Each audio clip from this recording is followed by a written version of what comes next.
Hello everyone, আগের দিনের বিয়ে বাড়ির বাকি ব্লগটা আজকে শেয়ার করব। তোমাদের যেমন বলেছিলাম যে এবার হবে বরের এন্ট্রি, তো বরের গাড়ি চলে এসেছে আর এখানে বরকে সবাই বরণ করে নিচ্ছে। একটু ভিড় ছিল, ওই জন্য আমি আর এখানে বেশিক্ষণ দাঁড়াইনি, আমি উপরে চলে গিয়েছিলাম, কারণ বর তো ওখানে গিয়েই বসবে। তো সিংহাসনে বর যখন বসেছিল এই ভিডিওটা তোমাদের দেখানোর জন্য করেছিলাম। তারপর বরের সাথে একটু আলাপচারিতা করে আমরা খেতে চলে এসেছিলাম, আর মেনু কার্ডটা খুবই সুন্দর ছিল।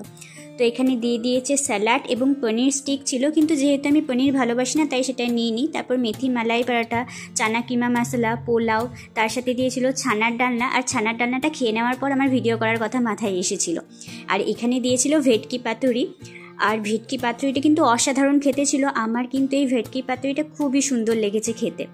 কিন্তু এই ভেটকি পাতুরি দেওয়ার পর থেকে না আমার ভিডিওগুলো ঠিকঠাকভাবে করা হয়নি, একটু ভুলে গেছি ভিডিও করতে। যেমন এখন পাতে পড়ে গেছে মাটন, তারপর চাটনি, পাঁপড় আর মিষ্টি ভিডিও করতে একদমই ভুলে গেছি। তো আজকের ভিডিওটা এই পর্যন্তই, টাটা।